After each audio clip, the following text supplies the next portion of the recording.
To episode 2 of All Jokes Aside. This week we got Denny live, man, one of the funniest comedians around from Philly. I'm gonna let him talk about little things soon. He join us in a few minutes. I just once again want to thank y'all for coming through. We working. Comedy Grind presents. That's what we doing with this, and we're gonna keep it moving. All right. Appreciate y'all. I'll come back in 2 seconds. Once again, people, welcome to episode 2 of All Jokes Aside. I'm here with my man. If you paid your cable bill, you might have seen him on Comic View, right? HBO. You know what I'm saying? Def Comedy. You just might have seen him everywhere, man. Everywhere. One of the tallest niggas I know. I just want to say. Y'all give it up for my man, Mr. I Should Be on TV. I really should be on TV. Sir. My man, Mr. Denny live. What's going on? What's up, everybody? What's going on? What's happening, brother? Hey, man, it's a pleasure. Me and you, we met a few times. Not a lot of times, but we met at least a few times. And I just, I always admire what you be doing online and shit like that. I saw the thing with what was it? Tank, and Tank shared it. Yo, I thought that I was like, yo. I was happy for you. You know what I'm saying? I love when people I actually know or can touch. Yeah. On a high level. You know what, though, man? It was a good look because I just started really messing with Instagram like that. Yeah. When I started seeing what all the young guys was doing, and I was like, all right, they be doing little skits and shit. I'm gonna do my thing. Mm-hmm. So I started doing it, and he happened to find it. And that's the old one. He happened to find it, and when it went viral, I ended up having 5,000 new followers like the next day. Yeah. That thing different. Different. Yo, listen, it's different. I did a little video recently, and it's the first one that kind of went viral for me. I got like on I put it on TikTok first, right? I did a little TikTok. You know the joint, the Don't Rush joint, when niggas was like changing their clothes and they put their hand over the thing, and then they was in the yeah. I did that. But mine was when I did it and I came back, I was still in the same shit, but I caught an attitude about it. And yo, listen, funny. And my wife was in the bathroom. I was like, yo, you gotta change. I'm like, what? When niggas did this, and I got upset. Like, so I put it on TikTok, right? And I was like, the next day I'm gonna put it on Instagram. But I'm one of them niggas. I forgot what I posted in the wasn't it? So I went back to TikTok to still look captions. And when I went on the caption, bro, I was at 10,000 views, like 199 followers and stuff. I was like, oh shit, like it was. Yo, listen, TikTok that new shit. Cause let me tell you, I did one about Wendy Williams, and it got 35,000 views. Yeah, listen, on TikTok is saving niggas' career. Like I'm telling you, like, TikTok, yeah. But no, all jokes aside, then I put it on Instagram, and I didn't get like a lot of followers, but I got a lot of views. Like they was going up every minute. Like the views, 100 here, 200 here. Like I got at least 20,000 views on that one video, and I was like, yo, that's crazy. Yo, like, it's real crazy. It felt good. Let me tell you, I did the one about Tank. I did one about Tamar Braxton having different noses. And I got like 1,000 something on here, probably 900,000, but it got 14,000 on TikTok in one day. Then by the next day, it got like 20-something thousand. I was like, damn. Mm-hmm. So yeah, I fucks with TikTok. Yeah, that shit changing lives, bro. I was like, yo, that shit crazy. Yeah, but we just need shit to open up. Nah, definitely. That's what it's going really. This one is going really. But one thing, this is what I was also trying to say too is I don't know if you remember the first time I met you.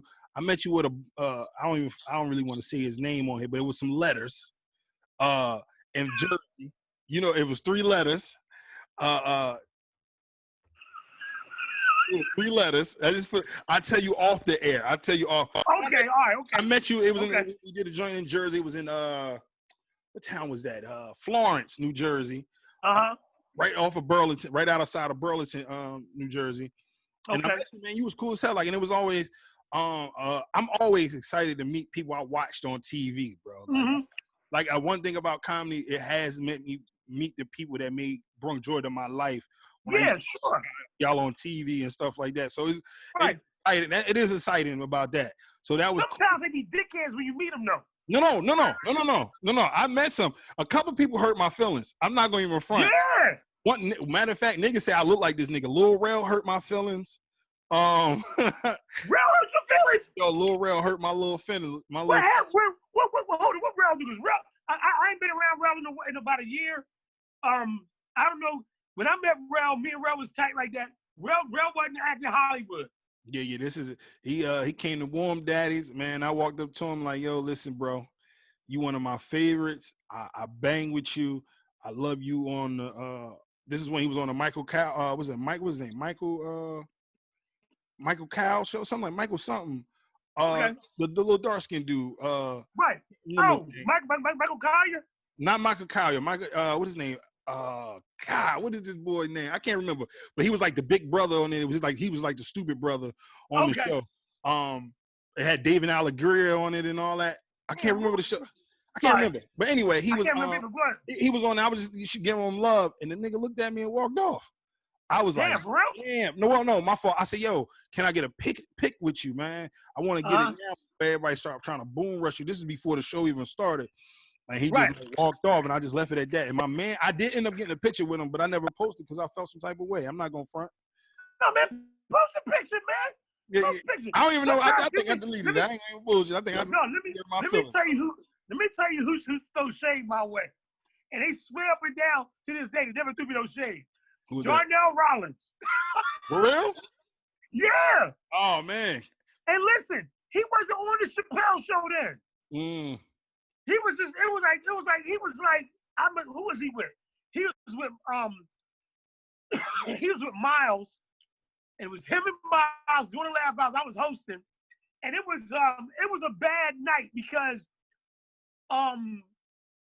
the sponsors didn't advertise right away. So we had about 7 people in the audience.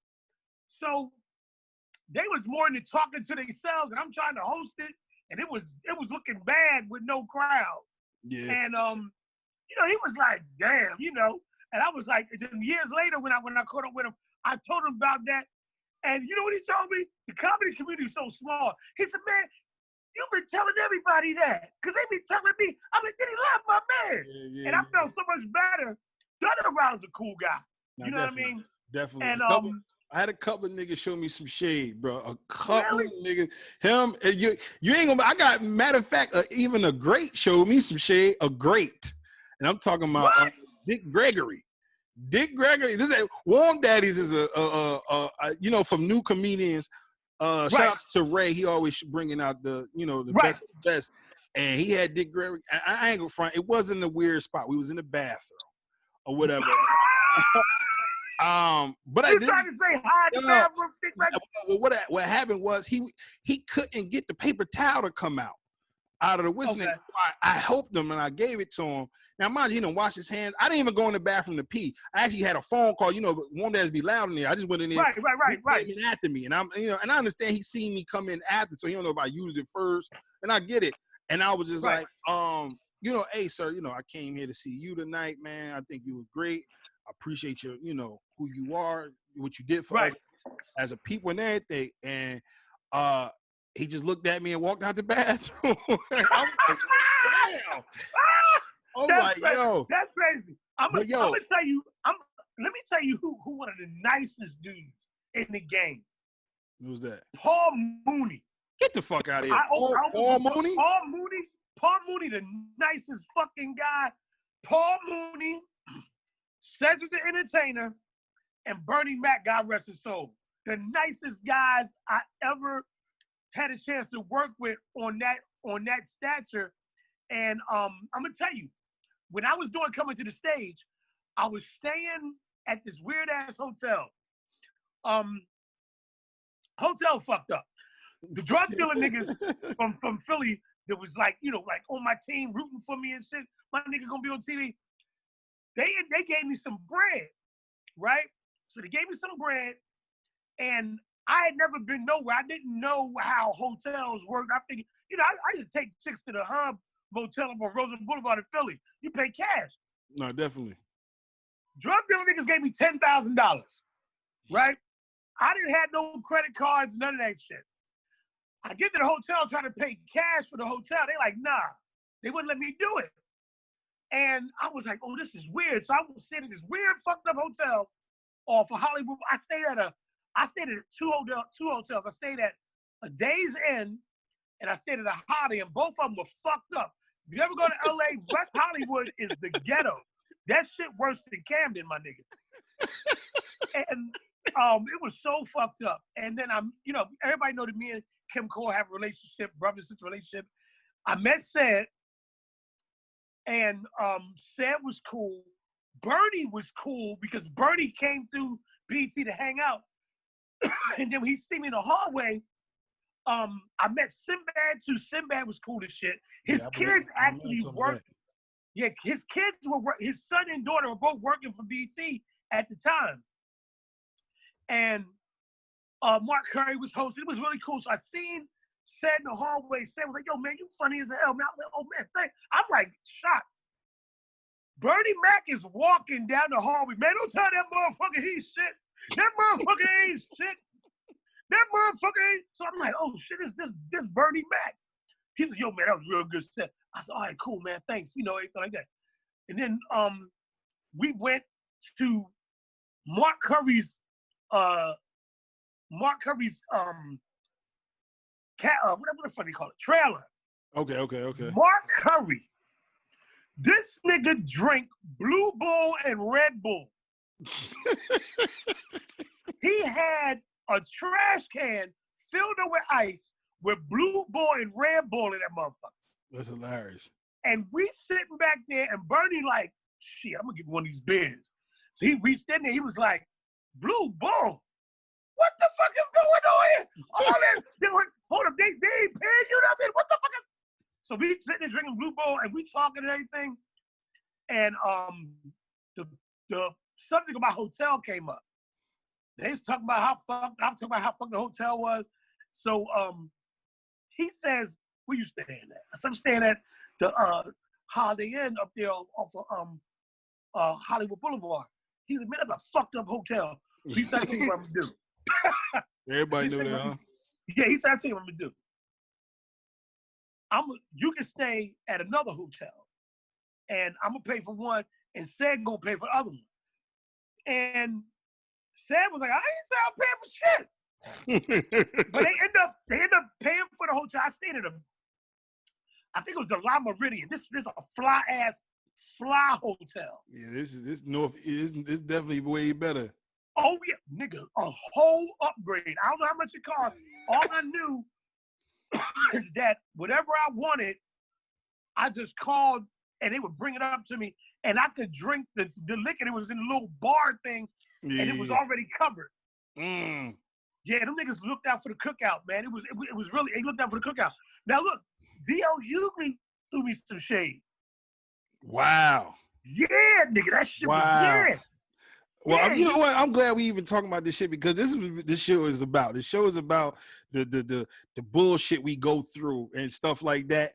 And I know we was talking about the niggas that throwing shade and all that, but I don't want to get off my purpose. The reason why I was saying this. No, sure. But we gonna I want to hear about the DL, but I want people to know why. One thing so the second time I met you, we did that spot right there on Sunrise and Sunrise? Oh, Rising Sun. Yeah, you know the little spot on the corner or whatever. Right, it's called Bamboo Bar, some shit like that. Some shit like that. The nigga, what's his name? Chris Kennedy had both of us on the show together, me and you. And you know how, like, okay, you know, you a vet, bro. I don't take nothing from you. all that good stuff, and we're gonna get into how long you've been doing this and all that. But you know, you've been doing it way longer than me. At that time, I probably was like 3 to 4 years in, or whatever. And I went in there and I flamed that bitch. And let's be real, you went in there and you was a little shaky that night or whatever, right? And what I loved about you since that night, you always gave me my respect. You was like, yo, bro, you did your thing. These niggas ain't fucking with me tonight, but you went in there and did your thing. And then even when we online, I see you always showing, like, you one of the first legends that be showing me love online. Be like, yo, that nigga funny. That nigga. Yo, let me tell you, man. Let me tell you about this shit, this comedy shit. The comedy shit it's a lot of niggas with egos. You know what I'm saying? That night that you was doing your thing, I was doing some other shit. Like, you were really focused. And what happens is, you know, it's a lot of times what happens with vets or so-called vets is that you get distracted by the bitches. Like, you really get distracted. Like it's a lot of guys with a lot of different problems. You got guys that are alcoholics. You got guys that are drug addicts. You got guys that are addicted to substances, all kind of shit, right? My thing was the women. And, you know, sometimes I would get to a thing where, like, I just wasn't focused on the shit.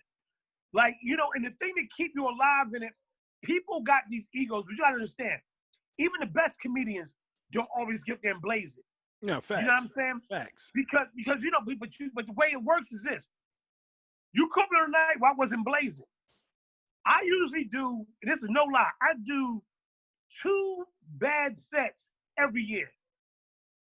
2 every year. I'll show up and it don't be like that, and it be like, you know, like, damn, he wasn't on it. And that being combined with, that hasn't happened to me in a few years, but I get what you're saying. Because I've been like focused on it, but being like on some egomaniac shit, all the hoes is there. I got money. You know, bitches want to drink something. I got some nice shit outside. You know what I mean? And you can get caught up into your own hype and not be focused on the craft. Nah, facts. You know what I mean? Facts. And you get in there and, you know, do your thing. And then, you know, the promoter paying you little chump change money. He might got 300. That, you know, you went on there, you showed up, but you didn't really earn that 3. Because that particular night, I wasn't feeling it. I was doing some other bullshit. Normally, when I'm on, when other comedians are on like that, you really on it, it's like watching a one-man stage play. You know what I mean? You, like, if you ever watch Tony Roberts, or you watch J.B. Smoove or J.J. Williamson or some of them guys, or one of my favorite guys, Freddie Ricks. You watch him, Fred always look like, for the most part, like he's having fun. He loved what he do. And in this business, you gotta really love what you do. You know what I mean? Comedy's weird because comedians are full of shit. No, we are. No, we comedians definitely are full of shit. And it's like, you got to look at it for what it really is, because what it is, comedians, the way Def Jam changed comedy, comedians are almost like rappers. You know, fake it till you make it. Image this, image that, stuff like that. Facts. And it can kind of take away from the real focus of the game. And then some cats really start believing the fake shit they put out there. And that takes away from your focus on it. And then now that comedy's matured and we're going through the pandemic, and even before we were going through the pandemic, comedians now are starting to be more real with it because none of us are on TV. So it's no reason to front. And I said this before, some comedians get angry about it, but I don't give a fuck what they get angry about. None of us are on, period. Especially around and here. like, yeah. by me being a vet, and I'm in a good space because a lot of the new fans of stand-up comedy, they don't know me. They don't know who I am. And I'm gonna tell you, with comedians, niggas get their feelings hurt once the hype died down, and you know, you a regular motherfucker now. None of us on TV, right? So me kicking it with you is like, all right, I'm reinventing myself in the game. I don't let the ego shit get at me because I'm like, all right, I feel like another opportunity gonna come. So I'm preparing for it better than I was prepared before. Mm-hmm. So it's like, I can't wait to get on stage, do my thing. Plus, with you being a vet and then nobody really know you a vet, these new cats be thinking they the superstars. I let them have a big head because all I got is comedy's changed. So right now, everything is 15 minutes, 20 minutes. I can frame 20 minutes if I'm doing me. If I'm focused and I'm up on it like I should be, I'll flame a 20 minutes, easy. So it's like, it's a good space to be in because it's no pressure. And then knowing the business, you know what I mean? You just gotta, this thing I like now with Instagram is like you running for office. Like people see your little skits and shit and they see you in person and motherfuckers pay for the fact that you popular on Instagram. No, definitely. They definitely will. Yeah, so like being funny off of Instagram and being funny on stage is something extra. Yeah, definitely. If you can do both, you a unicorn for real. A lot of niggas can't do both. A lot of niggas can't do both. Yeah, a lot of niggas can't do both. Moving real quick. Since you were speaking on, a lot of people don't know who you are. That might be some of my fans or whatever. So, tell us a little bit about yourself. Like, where you from and all that type of stuff, and how you get into comedy. I'm from Philly. I wasn't always a comedian. What happened was, I was an actor first, and I did a few independent films, and I kind of fell into comedy. Comedy wasn't my thing. I didn't know. I watched comedy. I loved it. I knew all the comedians. I don't know what happened. I apologize. I don't know. Like a drop car situation. I don't know what happened.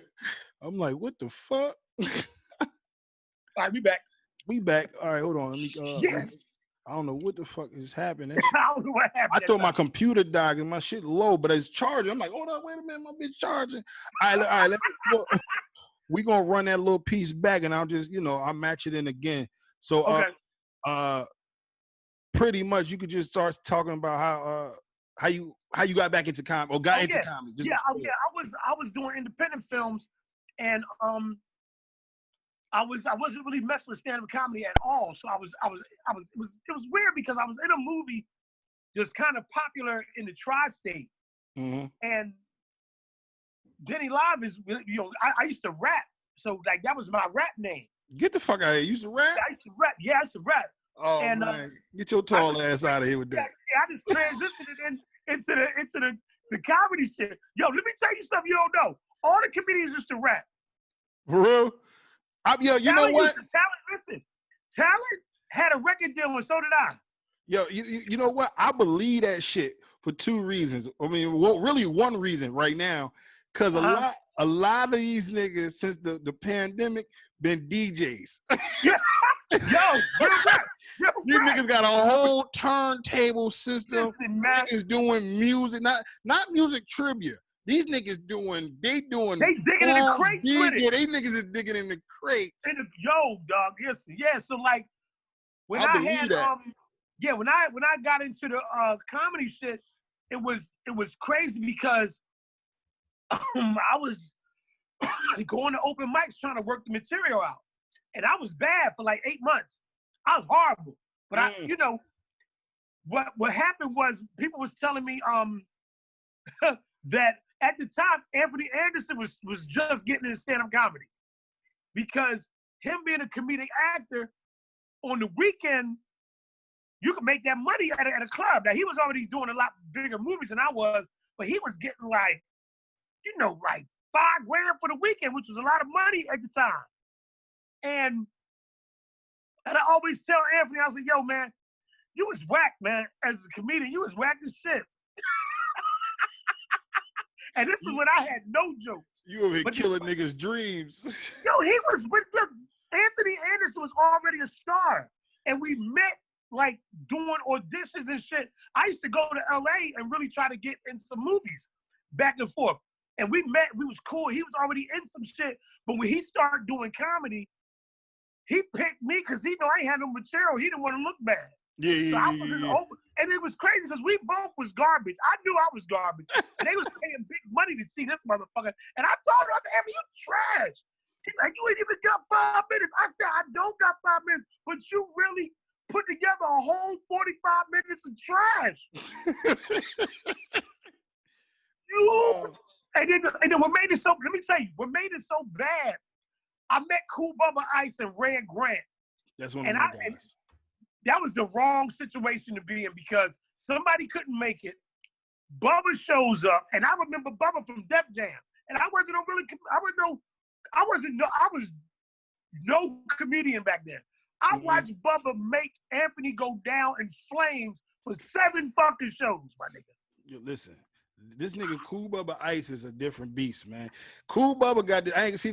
I'm a fan of a lot of y'all's before I was a comedian. So Cool Bubba, I see Cool Bubba one night, and he do this joke about if you could really break the brakes off the pussy, would it be like, yo, bro, listen, that nigga said, I know that though. That nigga said, hey Keisha, come here. All right. Oh. Yo, listen, and he continued to do, like, the more he heard, the funnier that shit got. I was like, yo, that's the greatest joke I ever heard. Like, dog, him, there's so many good comedians, man. It's crazy. And you know what's funny about this?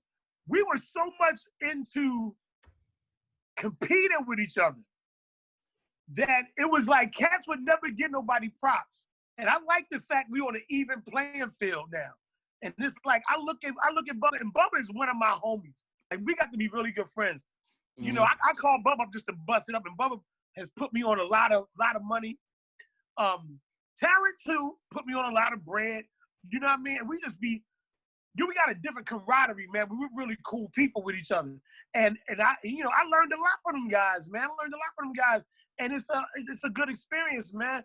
It's just, in stand-up comedy, I think what's going on now with this pandemic is that people are being more creative. I tell anybody, save your money, get your Mac computer, get your camera, make your own movies. Amazon will take your shit, and you responsible for advertising. Nigga, your thing. This is how we sitting here now, man. Shout out to all what you just said, man. I've been sitting here with the pandemic, saving bread, and then not only I had put up a post about people supporting me, sending me some bread. I actually took their money and I got a laptop. I bought some equipment and stuff like that. I need to know where you got that microphone at. I like that mic. Hey man, I see you my Connect. All right, hook up with the Connect. Yeah. I got you. I hit you with my Connect. I got you. But definitely, I bought like 2 action cameras. I'm actually using one right now to use it instead of using the Yeah, your shit look real professional, nigga. I had to.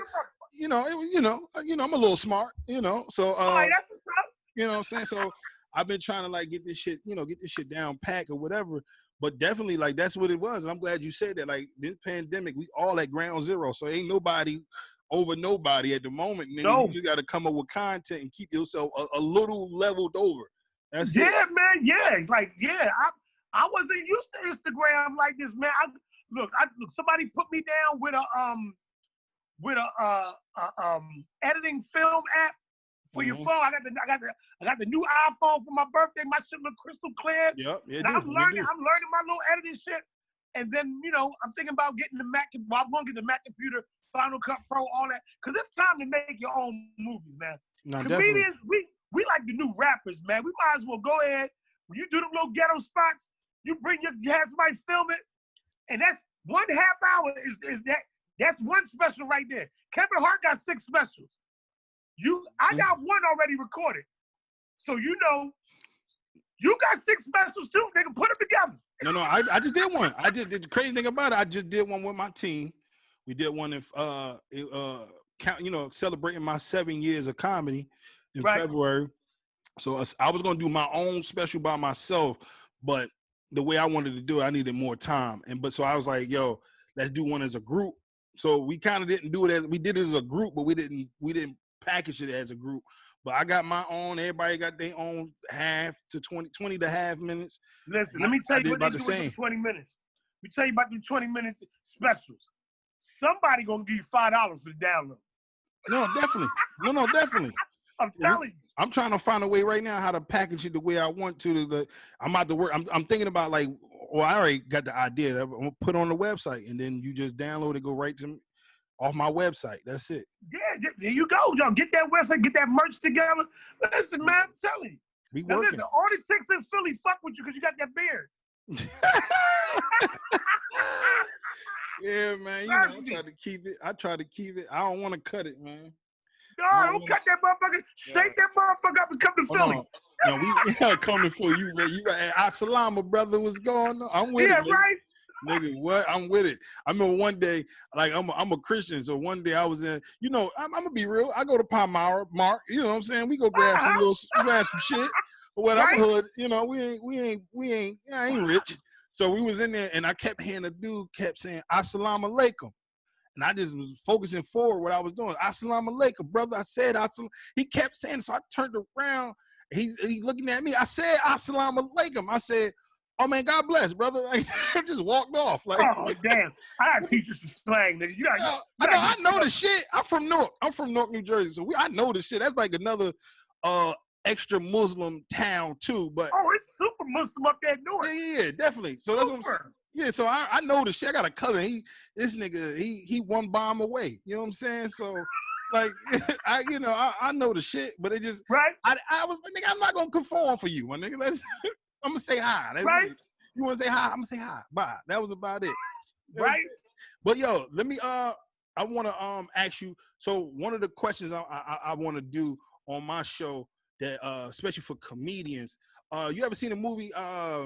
What is it? Brown Sugar. The movie with Brown Sugar with Tay Diggs and Salah Nicklin. Oh yes. So you know she was an interviewer. She was interviewing people, and she interviewed hip hop artists. And her main question was, when did you fall in love with hip hop? Well, so my question is, when did you fall in love with comedy or stand up? What was that turning point for you? Like, yo, I love this. Let me tell you, I was homeless. I was staying at the foundation. I'm not laughing. But I'm putting it down with the whole situation because I'm good to the motherfucker now. I was homeless. And I was staying at the foundation homeless shelter for men, 13th and Bainbridge in South Philly, right? Uh-huh. Another comedian, would-be comedian, we thought we was funny while we was in the shelter, right? And they had the open mic at the Laugh House, and I was like, all right, I'm gonna go down there. I went down there one Thursday just to watch, and comedy looked real easy. When you see somebody on stage doing it, I can do that. Yeah, definitely. So I went and half-ass put together some jokes, came back next Thursday for the open mic, signed up. I'm there. I was in the shelter, but I was fly though. Because I just got put out by this chick. And I still had fly clothes. I had a car, anything, but I was in the shelter. Go down there, and me and the boy went down there. He wanted to be a comedian too. So we get up there, he get on stage, he kills it, right? I get up there, I'm trash. So we hanging out, we having a good time, right? The one thing about the shelter system, everybody got a drug problem. So I didn't have no drug problem. I really was truly just homeless. Yeah. We hang out past the curfew, right? The homeless shelter niggas packed my shit up and threw me the fuck out the shelter. Oh, man. Yeah, but I had a car. I was cool. So they put all my shit in the trash bag. I threw it in my car. And then I said, all right, fuck it, they kicked me out. I had a job too. I wasn't totally fucked up. I go back to the Lab House. I had some drinks. I met this girl. The girl was like, yo, you should come by my crib, whatever. I was like, oh, I'll come by my crib, whatever. I'm homeless. I got nowhere to go. I ain't got nowhere to go. Right. So I go to a crib. I end up knocking her off and living with her. Right? Like use my dick for evil that night, right? I'm fucking the bitch all crazy and everything. So now we boyfriend, girlfriend. I'm like, how the fuck that happen? And I start doing comedy. She started doing comedy too. And then the Def Jam competition came up and I was in it. Nobody had heard of me. And I was the fifth runner-up. And I'm gonna tell you who won it. It was me, Kevin Hart, Teray Gordon, Rich Salter, some other comedians that like was really hot at the time, and I was number 5. And they didn't know who the fuck I was, and they were like, "Who the fuck is this dude here?" And I ended up being the third runner-up because Kevin Hart was the winner. Teray Gordon came in third place. Second place. Second place. Tommy Too Smooth was in third place, and I was like one of the runner-ups. And as soon as you was a runner-up, people started booking me for these shows, and I was like, damn. And they were booking, and the money was kind of nice bread. It was like $200, $300, $400, and I was like, all right, bet. And I was like, I had a hot 7 minutes, but I started writing some more material to get another 10 minutes, so it could be like a opener kind of set. And it worked out, man. And then ever since then, man, it was like I was just addicted to it. After that, every time they had an open mic, I was there, and it was just something exciting and new. Yeah. You know what I mean? It was like, yeah, I'm here and there, and I actually started to get a little funny, and I was like, all right, bet. It was cool. And but I'm gonna tell you, I don't know if you're married or not, but I gotta tell you this. No, I'm here, but I got kids, I got a wife, I'm all that. Okay, well, cool. But we can talk. We talking, baby. This is entertainment. Go ahead, let's go. Sometimes the wife niggas be mad and hearing some of this shit. But I'm glad my wife downstairs. But listen, I kicked everybody at the house. I told them they gotta get the fuck out. The hoes that you meet doing comedy when you first start. I don't want to talk about it. Oh my good. Listen, I don't know what it is, but it's the only time I think. The only genre where you're broke and a chick that like you gonna hook you up. I done had chicks buy airplane tickets, rent cars, give me some extra motivation. One of the first clubs I did out of town, I did the Virginia House of Comedy on Virginia Beach. And man, them chicks would come down to keep your boy motivated. I'm gonna do it to you all weekend. All right, that keep me motivated. Let me tell you something. Pussy get you right, nigga. What? Pussy will make you focus, my nigga. Focus. And you want to be good every time some pussy come around. Like I did a men's meeting. I ain't even want to do the shit. I was like, ain't no bitches here. Like none. Like even married or not. Like even if this the crazy thing about it is you don't even got to fuck the bitch. You just, if she's around that give you that kind of motivation, nigga, you the greatest of all time. No, but you know what I like about the comedy groupies is that they do shit for you. Nah, facts. Nah, they do shit for you. Like they start believing in you and shit like that. And I'm like, man. No, I done had a bitch tell me some shit about myself. I didn't even know that was possible. I'm like, what? I can do that? I said, bitch, I could barely read. So I'm that nigga. Thank you. Like I listen, man. I'm telling you, and it's like, the thing, and I'm gonna tell you, different times you got drama in your life, you can't focus. Now I'm focused like a motherfucker, man. I don't got no outside drama. Everything is cool. Long as my wife know where I'm at, cause they call me Denny, but I used to be Denny Get the Bitches. That was my name. Denny Get the Bitches Live. Denny Get the Bitches Live. It's be on and popping. Like when I was a super excessive cheater, I had to go to cheaters rehab to get my mind right. I was out there bad. But now that I'm focused and I'm off the P. Mm-hmm. I'm off the P and the T. Pussy and titties, I'm focused like a motherfucker. No, listen, you gotta listen. These bitches that had you out here believing you more than what you is, and you ain't shit. And you got a woman at the crib just wants you to be home. I'm like, bitch, look, the streets need me. Like, yo, that was me. No, I believe you, man. Listen, I done struggled. I had my struggles. You know what I'm saying? I ain't perfect.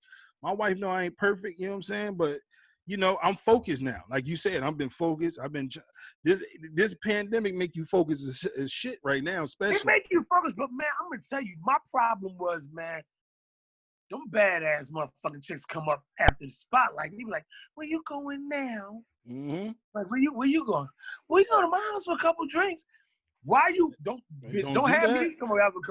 I used to go to bitch house and I wake up and I'd have had 157,000 missed calls. Oh God, yeah, you a little reckless than I am, nigga. I was I going. reckless as hell. Like I would actually try to sleep over bitches. I'm gonna leave at 12. I wake up, it's 5:30 in the morning. My phone ringing when I wake up. Where the fuck are you?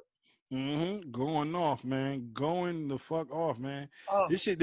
I mean, I love comedy, but it would take you to do some dark shit, man. It will. because man, this the only genre you could be a broke, corny nigga in the neighborhood, but you a star when you walk in No, the door. definitely. Niggas that know you, they don't give a fuck about you. Nah, they don't know.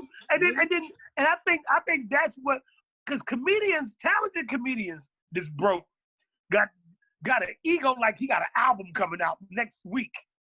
Like he signed to Def Jam. Nah, definitely. I'm telling you, I've been there, boy. But talk about being focused, man. I'm focused now, man.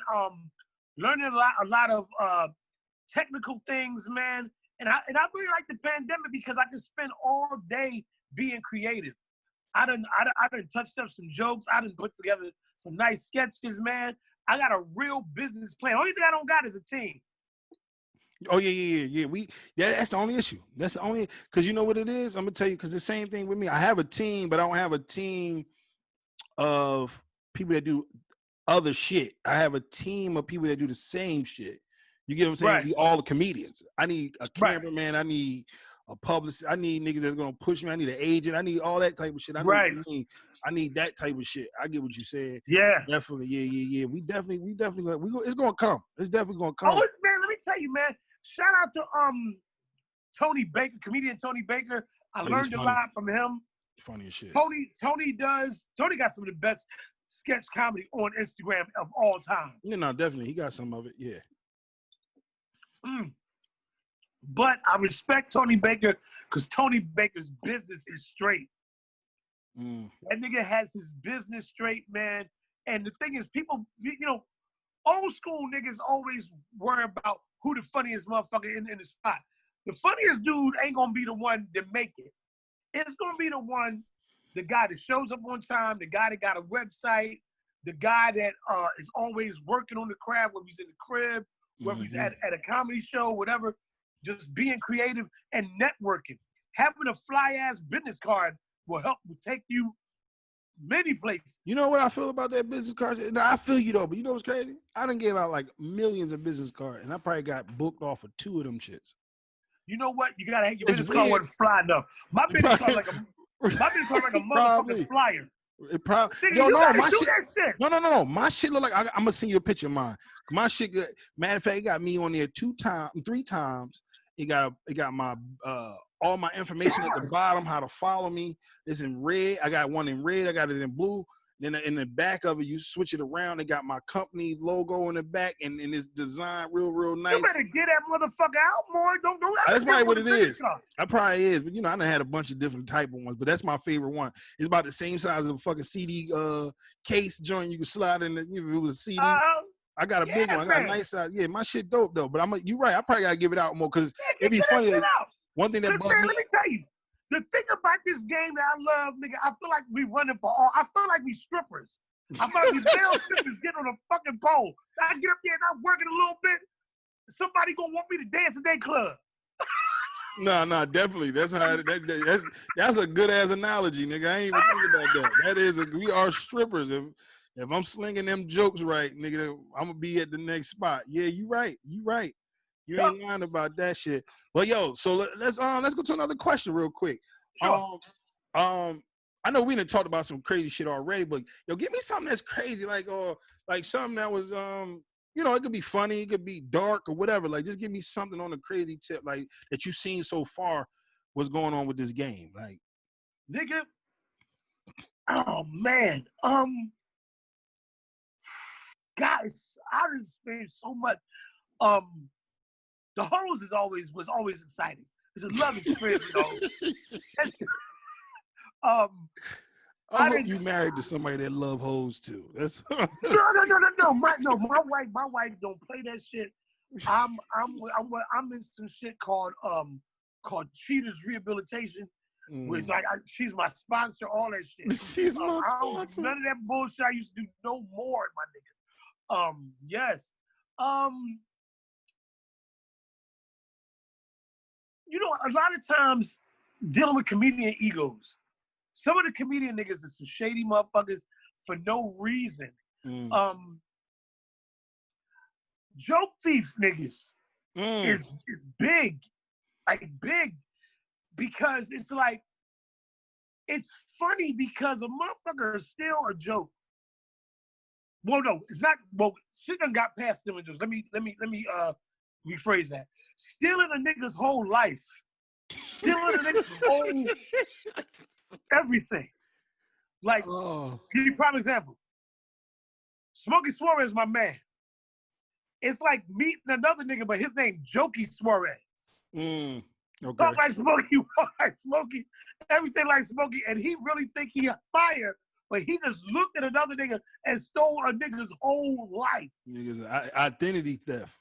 Identity theft is big in stand-up comedy, my nigga. Wow. And it's just, and then like, you know, it's so weird. I used to get really mad about this shit. Now it's just funny. Like, comedians will say stuff like, and here's a bit of advice too. Comedians say, well, so-and-so stole your joke. Both y'all doing the joke. People want to know who joke it is and all stuff. Oh, and comedians say, well, I'm going to stop doing it, but it's their joke. Do your shit. If a motherfucker steal your shit, don't you stop telling it. You keep telling it.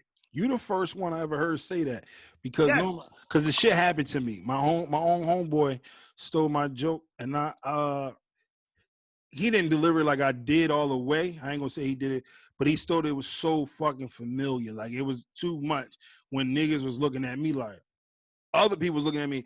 And I was like, you know what? This is I like your take on it, but my take was, I'm so good at this shit because I know I'm original at my craft. I know God gonna give me another one that's better than that one. That's why I don't do it no more. Well, you know what? You're a good guy. I'd have ran that joke in the fucking ground, especially if you together. I'd have ran that motherfucker in the ground. I would go up after the motherfucker and do the joke that he stole from me. And then if anybody say anything about it, I'm like, he stole it from me. Nah, facts. That's a good way to look at it. Yeah, he stole it. So, matter of fact, there's a comedian in Philly that do Sean Harvey whole set. Everything old school. I want to get them booked on the same show because I want to see what this motherfucker gonna say when Sean Harvey show fuck up. Because you know what's crazy? Sean Harvey is one of, like, I mean, a lot of y'all my favorites. I hate saying favorites, but like Sean Harvey, that joke he got about his still kicking it with his ex-wife and her new husband. Oh my fucking God, yo. Yo, when that nigga do all the old school shit, if you an old school nigga, you like, yo, I remember that nigga, Nah. And I love, you know what's crazy? I love when I be on the show. I did a show for him in PA somewhere. You know, this nigga be up in PA crazy.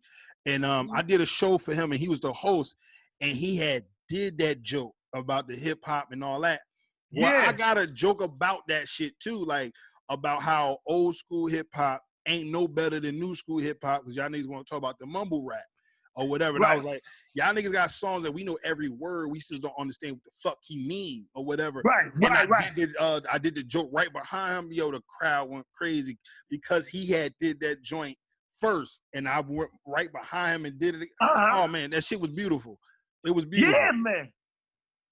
I'm telling you, the joke thief niggas is weird, and the the Hollywood acting comedians. I know you live in your grandmother's basement. I know that. But when you get around the bitches and all, you be trying to act like you Hollywood. I'm like, nigga, stop that shit. You ain't getting no money off comedy like that, my nigga. I know you work at FedEx. Yeah. I mean, yo, the Hollywood part, I haven't really ran into too many. Like, shit, even when I went to Hollywood, I didn't run into no nigga that really treated me other than Rail. Rail was probably the only nigga that got me, like, that was like, hit me with that. And like I said, rest in peace, Dick Gregory. Right.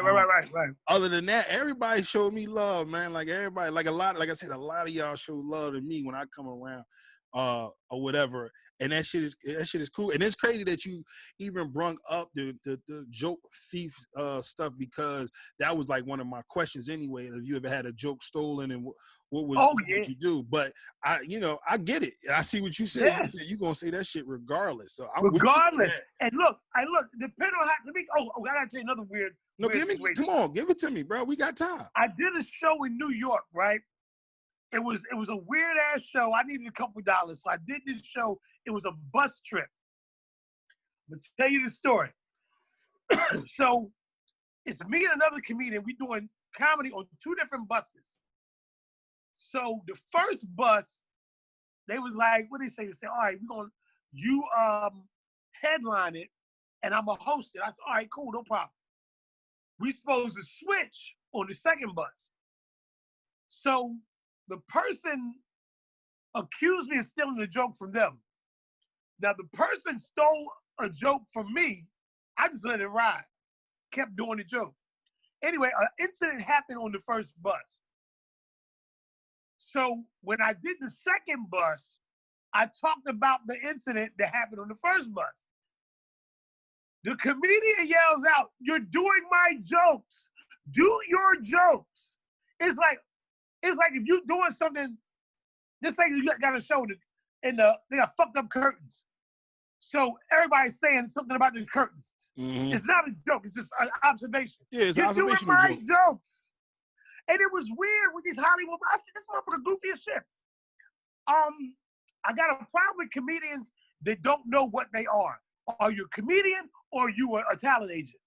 Are you a comedian or you some kind of manager? Stop trying to give niggas advice on comedy and you ain't never made a dime off this shit. You ain't made more money than me in comedy, but you're giving out advice. So anyway, me and the comedian doing the show, and we're on the way back to Philly, and they tell me, here's another thing. I hate niggas that got managers when you don't have anything to fucking manage. You have nothing to manage. If you're getting $150 for a show, why would you give a nigga 10% of your $150? You're not making no fucking money. Yeah, you know what I mean? But anyway, riding back to Philly with the manager and the comedian. The manager says to me, well, they got a little click. Fuck it, I'll tell you. They got a click. The click called Enough Said. They from Philly. So, well, you're not in Enough Said, and normally what happens is, people that ride with us, if you're not Enough Said, you take care of the gas and the tolls. I'm like, listen, take care of the gas and tolls. So look, I didn't hear the whole thing. If I said some of the gas and tolls, cool. We pull up, I get you $20. Boom, no problem, $20. Whatever you want to use $20 for, use $20. Get to another spot. Nigga turn around and look at me. I look at the nigga like, the fuck is going on? Oh, it's like, okay, no problem. Well, get nigga $20. So I paid for all the gas, all the tolls coming back to Philly. The comedian he's supposed to be managing didn't pay for shit. And in the comedy world, people talk. So when I came back to Philly, I told everybody about the experience. Yeah, this motherfucker did this weird ass shit with the gas and tolls, and I'm not in the clique and all those dumb ass shit. The motherfucking comedian had the nerve to pick up the phone and ask me what I said. I said I told everybody about that weird ass shit with the gas and the tolls. Yeah. Okay. And I said this on my live. This same person stole I had the ending joke that they stole. I call it, "Isn't your life worth $10?" Because at the end of my set, I'm like, I got DVD for sale, this and that, blah, blah, blah. Buy my DVD, blah, blah, blah. It's $10, this and that, blah, blah. Either you buy it here or I'm fuck you up in the parking lot. So you pick what you want to do. Isn't your life worth $10? You know what I mean? That was my ending joke back in the day, right? That's how I would set it up. Yeah. The motherfucker stole that joke and then tried to charge me money to pay for the gas and tolls. We ride together. We were going to split them. Not one person pay the whole fucking thing. So that was a weird experience with a comedian.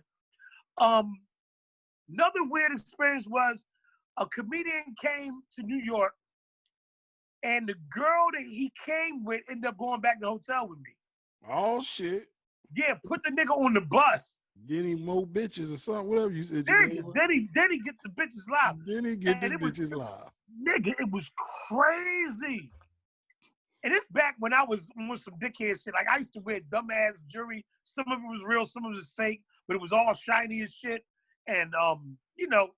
That's me right now.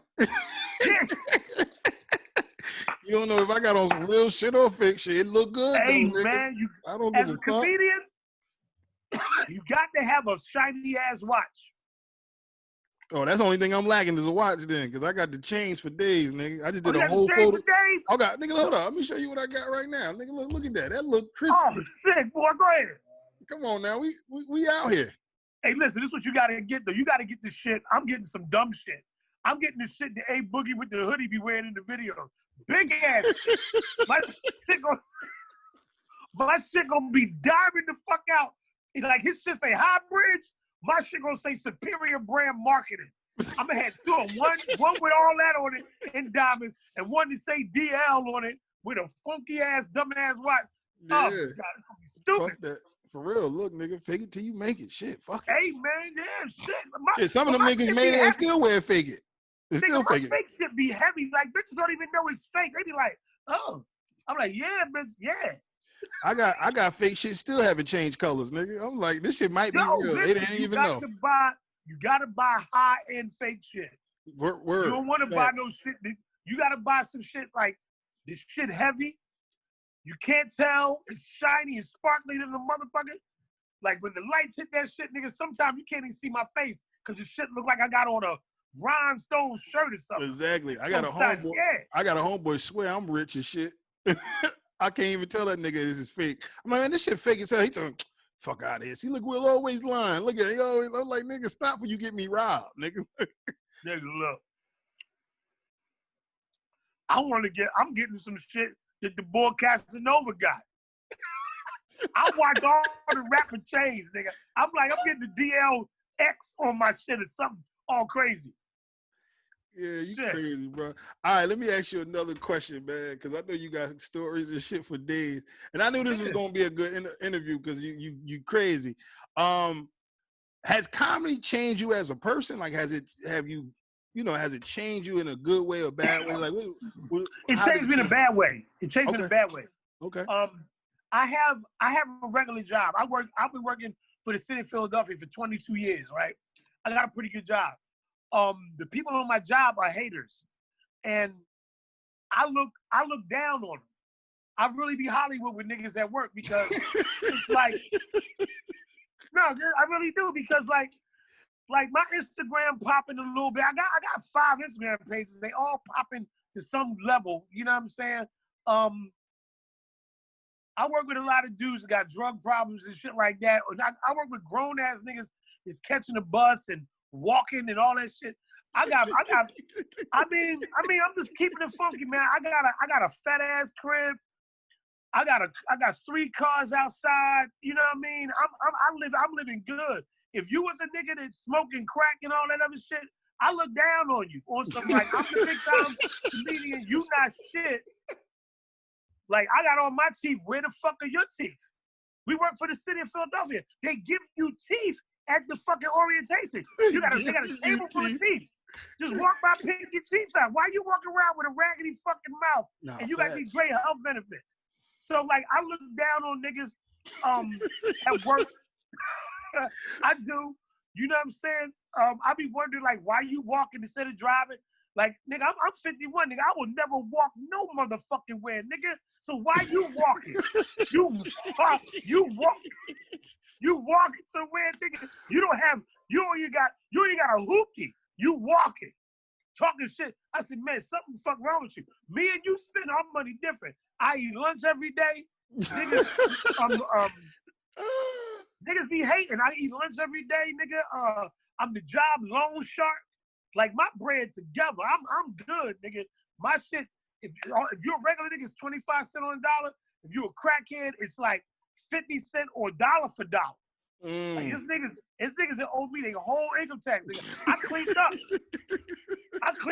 Listen. I had niggas come. I had to go in the Corona, nigga, pick up cash when a nigga borrowed $750. Now he owe $1,500 and he late. He got to pay the penalty and all that shit. So I look down. Yeah, I'm major in these streets with the loan shark. I look down on niggas that work with me that try to clown me for shit like that. I'm like, nigga, I got 3 cribs and a mortgage. Like, you walking and living in a bitch basement or waiting for your grandmother to die, and you an old ass nigga, man. Like, Will, if I bring you around these niggas, I'm like, this my little young nigga. He doing good compared to you. Do you need anything? We'll loan this motherfucker something. Cause he fucked up out here. You know what I mean? Man, no, I does that. I look down on them niggas, man, because them niggas be trying, they act like they try to play me out, so I try to play them. I'm like, why you ain't got no teeth? Why you live in a basement? Why they be acting like little young niggas too, like, oh here, you don't know about the Gucci sneaks. I said, why the fuck do you know about it? Mm-hmm. You got Gucci sneaks and a presidential watch, but your car fucked up. You driving the car with a dent in that bitch. Fuck out of here, nigga. You know what I mean? So yeah, I don't respect those people because they're hating on me for trying to achieve my dream. And then when you work a regular job and do this shit, any kind of notoriety you get is always a nigga that you see on TV talking about, oh, you washed up. No, nigga, I did it for the muscle on my own. You mad because your bitch know me. You been walking around here. You known for having fucked up teeth. You famous for that. And bitches don't even know you outside of Philadelphia. You the fucked up teeth nigga in Philly. Don't know bitch. You ain't famous for fucked up teeth in Jersey. You know what I mean? Nah, I'm over there. Yeah, so, you know, I be like, yeah, I look down on some niggas, you know, like, that nigga really corny with it. But that's the only bad trait. You know what I mean? That's the only bad trait. Other than that, I'm good. You know what I mean? Yo, you know what's funny? It was funny as hell. If that's not in your set, my nigga, it need to be. That need to be a part of your set, because I was over here dying. I'm over here. I was muting my my mic because I ain't wanted to keep flashing back to me when we put this video up. But nigga, that is hilarious. That nigga said, I look down on nigga. They give you teeth at the orientation. Nigga. Why? Yeah, nigga, man. Listen, man. It's weird, man. Motherfuckers work for the city or work for the state. A lot of them, they do all they partying while they at work. Why are you smoking crack at the job? Like, nigga, when do you get home to do that shit? Oh, God. That is hilarious. Crazy. That is hilarious. And yo, you know what's crazy? It's a good thing to see, even that you said that. He was like, yo, I got a good job. Like, I didn't give up my job to go chase my dream, which is nothing wrong with that either. Either way is you can still make it, like, whatever. It doesn't matter if you kept your job or you got rid of it. Sometimes your job fuck with you, and they be like, yo, we gonna give you time off. Go do your thing. You come back. You know, I'm not saying if it don't work out, but go do that, and right. If it don't work out, you got somewhere to go. And that's a beautiful thing. Right. And don't get me wrong, I respect the guys that dedicated everything to this. Like Talent do a lot. He hustles heavy.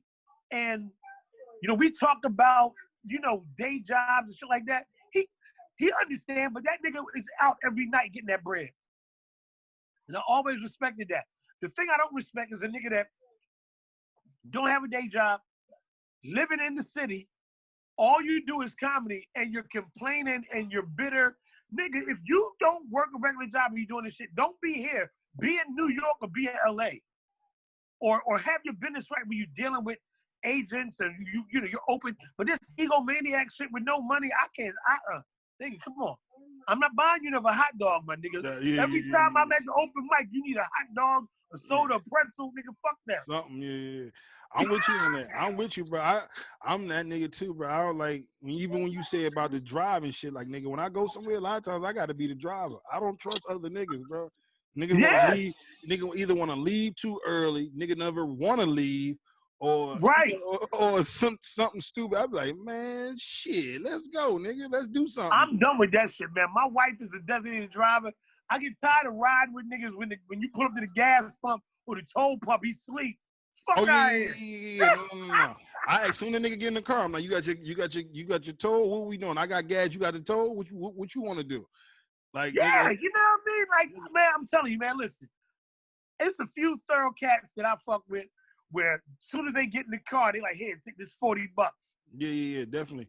And I'll be like, well, damn, nigga, I know if that's too much or whatever. You know, whatever, man, whatever. Whatever, yeah. And you know, look, because you got brothers in the game and look at it like, all right, we in this together, we doing this together. So let's take care of each other. Definitely. You know what I mean? I have been that nigga tell a nigga, yo, I'm broke, and he be like, yo, I got it. Even when I get in the car, I give him something like, look, here go $10, here go $5 or something. These I held my little weight. You know what I'm saying? Right, exactly. You know what I'm saying? Even though you asked me to come with you, I still want to be a nigga that like, well, look, if anything, I'm invested in you. Then fuck it, here you go.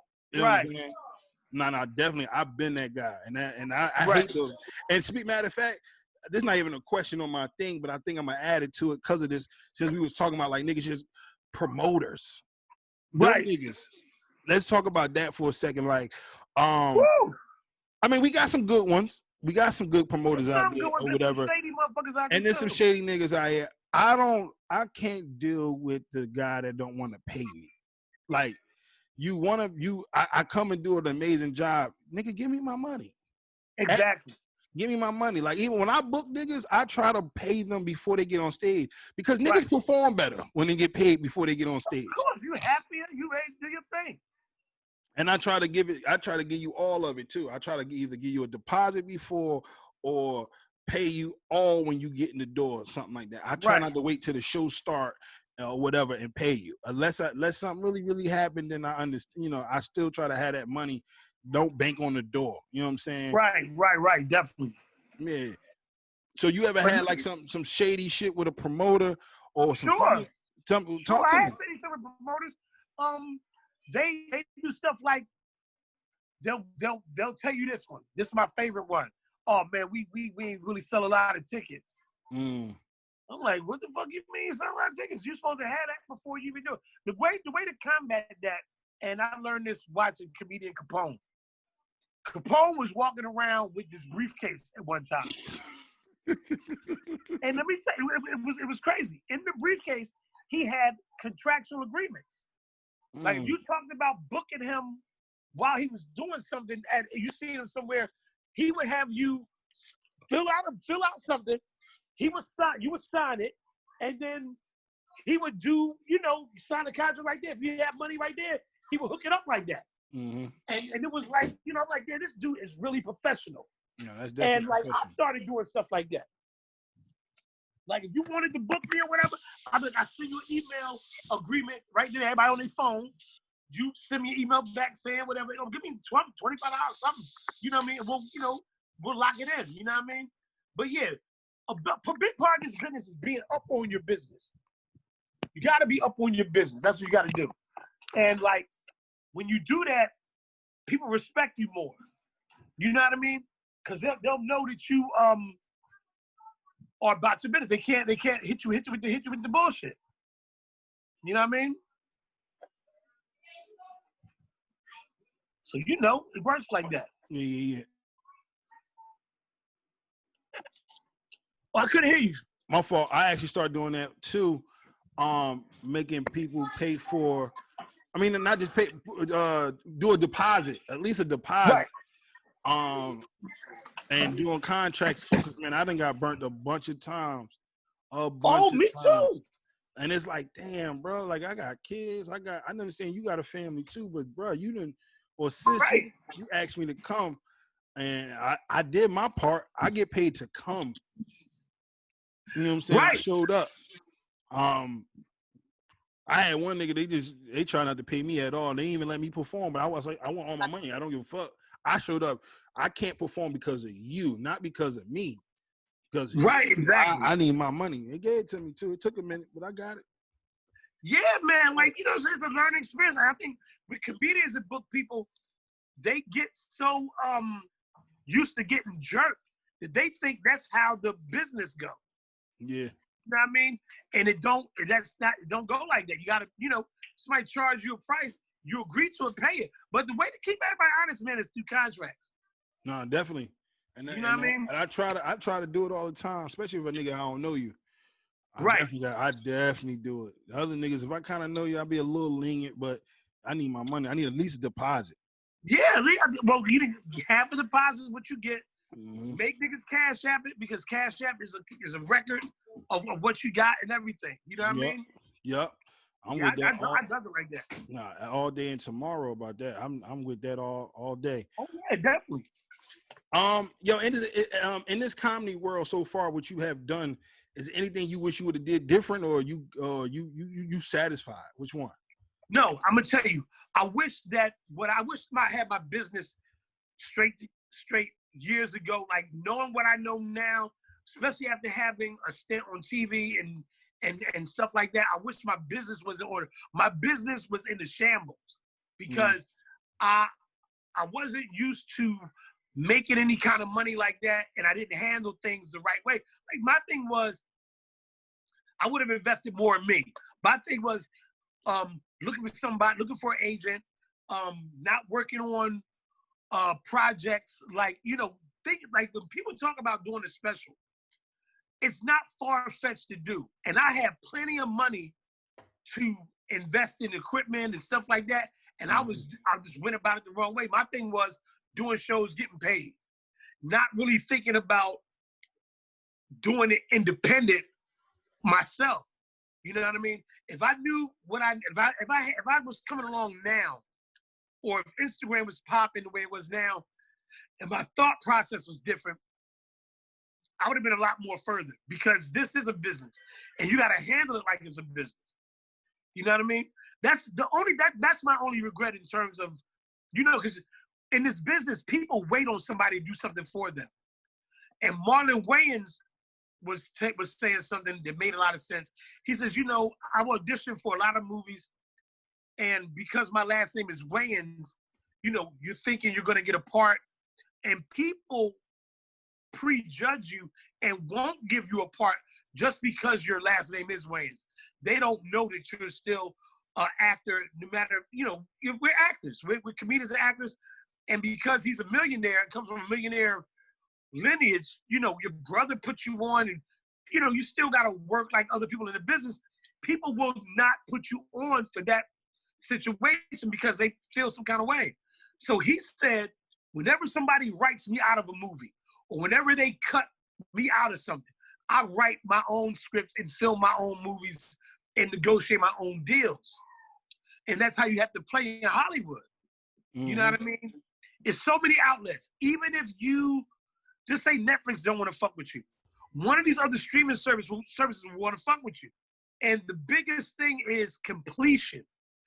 So what Netflix didn't pick it up? If you got it done and it's on Amazon, or it's on Prime, or it's on Hulu, you have a TV credit where you're the executive producer, you did whatever you had to do, and it's out there. So many people of these projects do them or start to do them, and you never hear nothing about them. Even if it's a flop, the business is so weird now. You could produce something that's trash. They're going to praise you because you got it done. Nah, definitely. You know what I mean? So like that's my thing. If I might put out some garbage, but I'm be like, it's out though, motherfucker. It's out. Where your garbage shit at? Yeah, definitely. You know what I mean? Yeah. That's definitely, like I said, that's my same issue. Like I want to get my business right, get it all together, and then I'm trying to learn how to write scripts and stuff like that. I wrote a short film so far for my special when I do mine by myself. Right. I wrote a script for that. I've been holding on that for like a couple of years now. And then I got a guy to keep asking me to help him write this movie, but I got an idea of a twist that I want to do from a popular movie, but make it Jersey. And I was like, yo, I'm gonna get into it, because you're right. Like sometimes you gotta make. We living in a day and time that you gotta make shit yourself. Like this, even like this. Like this was like a small dream I had before the pandemic had. Right.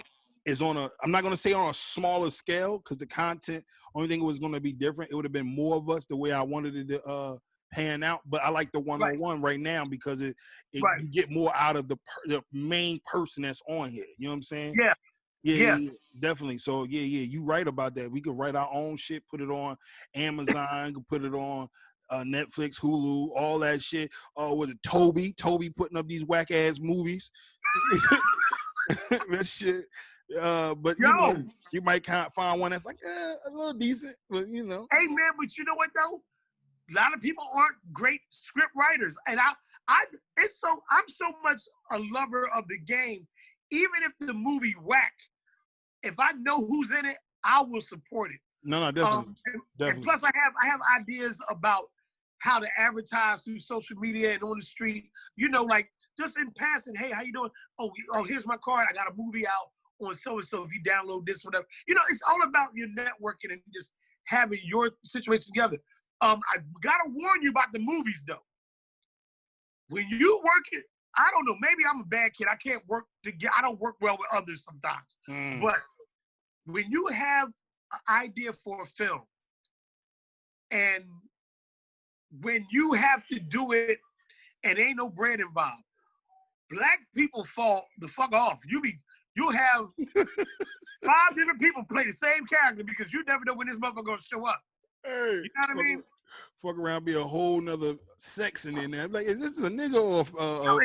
Is that Tanya? I thought Tanya from the last scene was one with the big butt. No, this flat ass Tanya. Had to put her in the scene. Somebody but and that's why I say, man, with it's funny because going through that, I'm so dedicated to these comedy specials.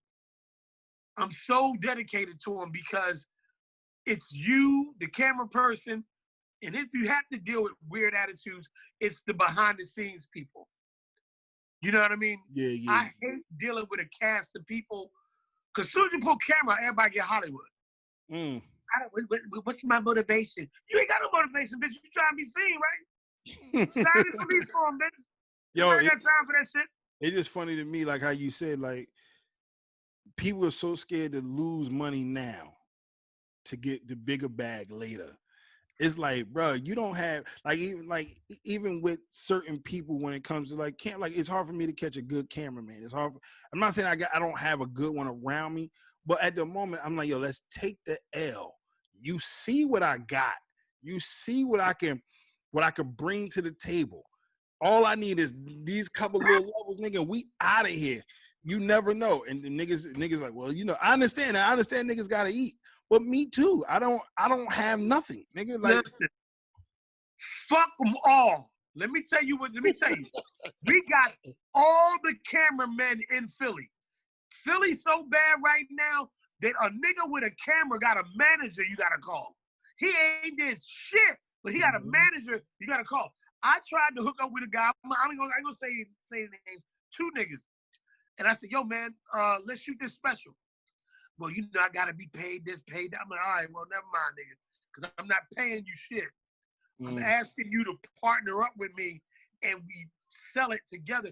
And the way I am with it, it's not about, I know the potentiality of us making a profit. But my thing is, if you're filming it and I'm writing it, if we make any money, we're gonna split it down 50-50. I have a lawyer on deck. I got contracts on deck. Sign the contract. You're the executive producer. I'm the producer. We're doing this together. It's my material. It's your equipment. Let's do it together. We're partners. This film, whatever. I don't give a fuck if we make $2. You take $1, I take $1. But black people don't want to work like that. They want to be paid up front.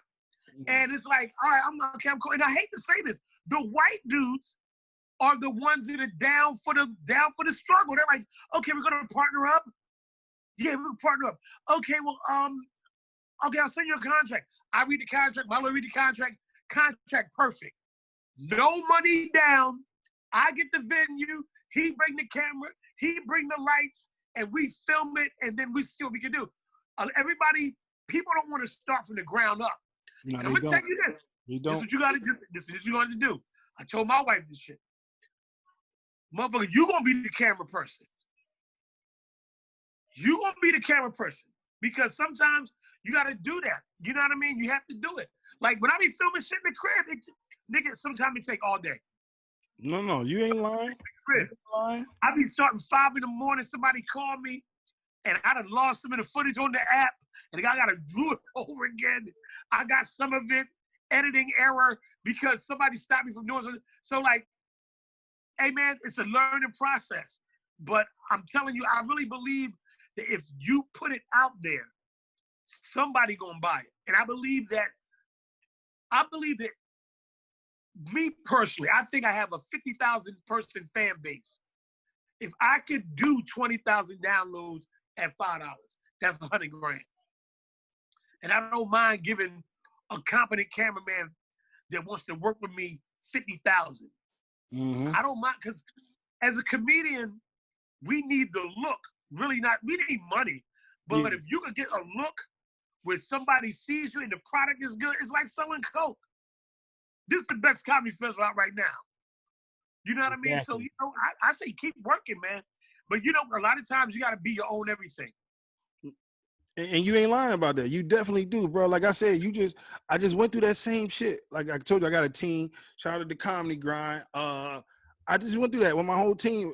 Not everybody, but it was just like certain individuals was like questioning about money and questioning about how this is looking, who's a part of that. And I'm like, bro, you had every opportunity to come up with this shit.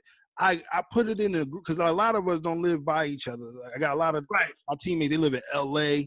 I got one lady, she live in Oklahoma, and the only one that's close to me is a girl in Philly. She's from Jersey, but she lives in Philly.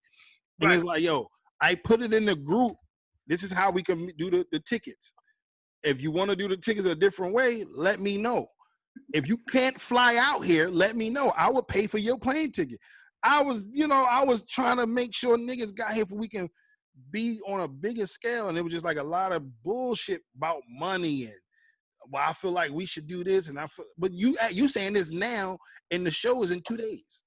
Oh no, I can't fuck with it. I can't fuck with it. I do it. We had look. I put it in the group in fucking July of last year. So we got July to February. Nigga, I've been asking y'all what y'all think about anything I did about the show. What you think? How we should do it? And you wait to the end, like, and like you said, it's niggas. It's our own people. Listen, this is what you do. Just listen, fuck all the motherfuckers. This is what you do.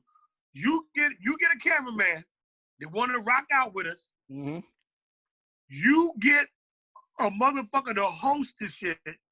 We can do a bunch of shows and film them just like the pro niggas be doing. Mm-hmm. See which footage is the best footage. Best one. Get it edited, and let's put that shit the fuck out.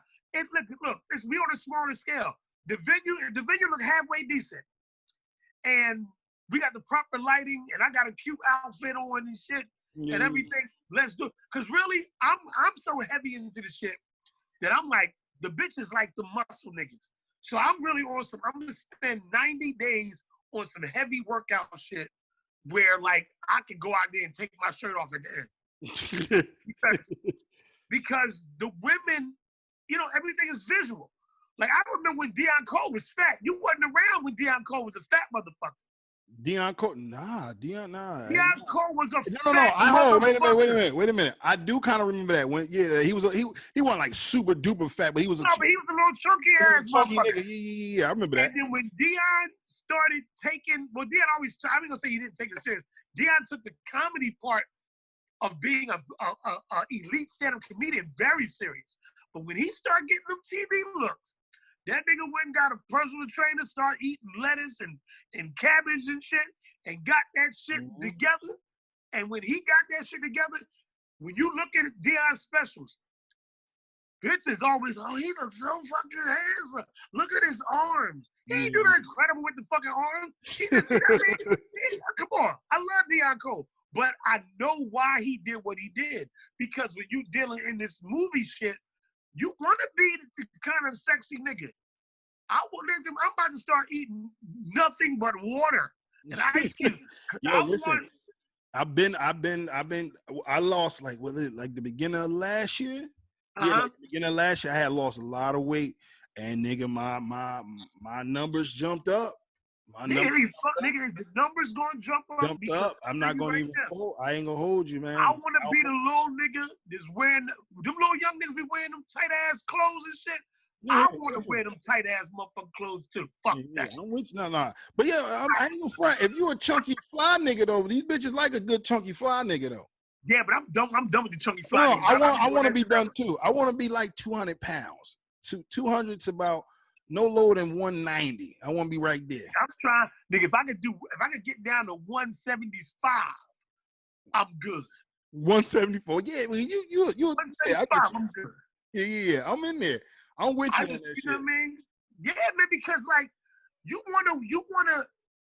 Even if you ain't the funniest nigga that night, you want to be the cutest nigga that night. No, definitely. I come prepared, my nigga. I got a whole joke about it. I tell you, nigga, one of my jokes is about, nigga, I feel like the power of a hairline is perfect. Like for niggas that if you got a good hairline, like nigga, I'm gonna tell you something. If you got a good hairline, I tell you my joke. I say sometimes I feel like I don't even need Jesus. Like, I'm like, God, go help somebody else, because I'm good. I got this shit. Like, yeah. Like, with a good hairline, you feel like you could bag any bitch. You feel like you could get the job. You could feel like you gonna get the car. You gonna get anything you want in life. You gonna kill that stage with that good hairline. I'm telling you. Let me tell you, that good hairline work like a motherfucker. But I'm gonna tell you what else works. What's that? You got to think about, like, what do they call it? Cross promotion. You show up as the fat nigga, but then later on, people start seeing you slimming down. First thing they do, damn man, well, how you do that? Now you got another outlet to get some money. The Will Wright motherfucking workout DVDs, nigga. This what I did. What you do? I ate oatmeal 3 times a day, and then dinner I had lettuce, and everything else is water. Mm-hmm. You know, because fat people spend their whole life trying to look like something they ain't gonna never look like. So I'm like, look. At one time, I lost a lot of weight. I was really in shape. I was doing 1,000 sit-ups a day. Damn. 1,000 sit-ups a day. I would go there and just do, because the arms and chest thing was always popping. Even now, this gut, I'm getting rid of that motherfucking nigga. I'm getting rid of that. My man was doing, he was doing dieters tea and laxatives, shitting that gut off. My man used to be 40 pounds. This nigga now, he's telling other fat people how to lose weight. And this motherfucker done last year, he made $500,000. Damn. Off of telling, nigga got the fat ass pants to be at all the little gyms. This is what I used to wear, big fat ass pants. Now he all in something like, you bitch ass motherfucker, because I be hating. Man, you crazy. I be hating like, what? I'm with you on that shit. Like, I mean, you know, Ray, I can do the gut. I want these titties to go away. That's it. Oh, that's easy as shit. That's it. Yo, listen, you get on that bench press shit, or you get on the machine when you're doing this shit. They got to work. I'm going to tell you this workout routine. They got this shit called the hundreds. You do 100 of 3 different machines, and it'll wipe that shit away. You got to get on the treadmill, though, for 15 to 30 minutes a day, and then you just start doing this shit, start doing the sit-up shit, do 100. Really, with the gut shit, with the titty shit, nigga, do 300 of them motherfuckers. Just keep going like this. You get on that machine, put a little weight on, put about 60 pounds on that motherfucker, just go. Bam. Yeah. That shit, I'm telling you, all that shit gonna come up. All that shit gonna come up. I did it before, nigga, and then I fell in love, and then that shit came back, nigga. Yeah, nigga, I did it too. I did it too, and I shouldn't have did it, because when I did that shit, it was just crazy. It was wild, man. It was wild. And all it did was made me more of a cheater back then. No, definitely. No, listen, nigga. Yeah, because your confidence is super crazy at that time. And then my voice changed. My voice changed when I did it. I'm like, yo, baby, you good? Everything good, baby? Yeah. Nigga, I was be like, what? I fucking, like, this happened last year. I fucking around and ran and didn't know I could run. Nigga, I don't know what I was doing. I think I was going up some stairs or something. I said, oh shit, I can breathe. Like, after the flight of stairs. And nigga, and I learned how to run. I said, that shit was over. Like, I was good for a while. I was out. Yeah, I'm telling you. You get the best thing to do, nigga, is have that water. And like, I've been drinking that shit like crazy, right? And that's that's the crazy thing about it. That's how I lost all the weight I was drinking mad water. I was like, you know, the 44-ounce Wawa cups? Uh-huh. I would drink that shit until the ice melt. Like, I would keep drinking, putting more water in it till that ice melt. And that fat is just rolling off of me, bro. Let me tell you what the workout niggas and the nutritionist told me. All right, so just say you weigh 216, right? Every day, drink 216 ounces of whatever your weight is. Yeah. Like if you 230, drink 230 ounces of water every day. Yeah. I heard that too. If you mix that with, let's say, some treadmill shit, you're gonna see a total difference. You're gonna see a difference. Yeah. It's gonna be crazy out here. Nigga, you ain't lying. I'm gonna definitely get that shit right. We gonna get our business right and our body right, nigga. For real. Let's get it, man, because I'm gonna tell you, a lot of the comedian niggas ugly as shit. No. You ain't lying. You not lying. A lot of niggas ugly as shit. And a lot of them my friends. And a lot of them my friends. Matter of fact, shout out to John Phillips. He's ugly as shit. He know what's up. Shout out to you. Talking about Big Face Gary. Yeah. Big Face Gary, my man. Yo, you know that's his nickname, right? No, I ain't know that. You know that? Yo, listen. Quincy and Talent gave that nigga that nickname. Big Face Gary. But I love that guy, man. That's my guy, 100 grand. He knows what's up. That's my brother right there. Yeah, I gotta call that boy because John Phillips is doing some good business. He got an LLC now. He taking his comedy thing way past the jokes. He doing some heavy merchandising. Yeah. So like, you need. I'm proud of him for that too. Yeah, dog. Yeah, because T-shirts, printing shit. I got my company too. That's why Comedy Grind is my company, Comedy Grind Entertainment. And you know, I did the shirts, I did the bags, I did the hats and shit like that. I gotta get back on it though. I gotta get back on it. Man, you should have been doing that since March 22nd. Yeah, no, you're right. No, bro, I've been saving up a lot of this little unemployment money these niggas giving out. I've been saving. I've been stacking and stacking, nigga. I'm good right now. When they finish giving out that 600, I'm gonna be all right. I'm gonna be all right. Oh, you got the pandemic John too. Yeah, we out here. Yeah, we out here. Listen, we out here. Listen, all this shit because I've been in the crib and everything's direct deposit. I haven't been spending no money, man. It's been on some shit where I just been like, just chilling. No, definitely. I bought in the pandemic. I bought a car. I bought some shit for my car, and I've been buying equipment, pretty much equipment for this shit. And I bought some clothes for I did not a fashion show for a photo shoot last week. I shot last week. That's about it. Like, other than that, I've been stacking bread like no other. Nigga, you gotta put me on this Zoom shit. I want to be able to do some group Zoom shit and have my shit popping. No, we can do that. And I'm trying to get. I might do like a recap episode. I'm gonna have a couple of us on the end, and we gonna do make it live, and shoot on Facebook and everything at one time. Sure, we might. Well, I'm banned from Facebook for 21 more days. God I believe damn. maybe. Yeah, I got shut down for community guidelines. The Instagram niggas did it too, but then we worked it out. I'm back up on Instagram. They had my posting situation limited, but you know, I'm good now. I'm ready. You know what I mean? Yeah, we gotta get you out of Facebook jail, bro. I gotta get out of Facebook jail because Facebook been missing me like a motherfucker. Nah, for real. Yo, let me get to another. Because we've been on here for a while, and I like it because it was more of a energy. Right. So far. What do you want people to get from your comedy? Like, what do you want them to take from it after they see you on stage? You know what? It's weird because I'm not really deep like that. I just want them to enjoy the material. I want them to laugh and just be like, okay, you know, I want to be mentioned with some of the good guys. Like, okay, he's really good. You know what I mean? Because, you know, everything in this thing we do kind of works on your reputation. So I want to continue that reputation as far as being a comedian that can hold his own.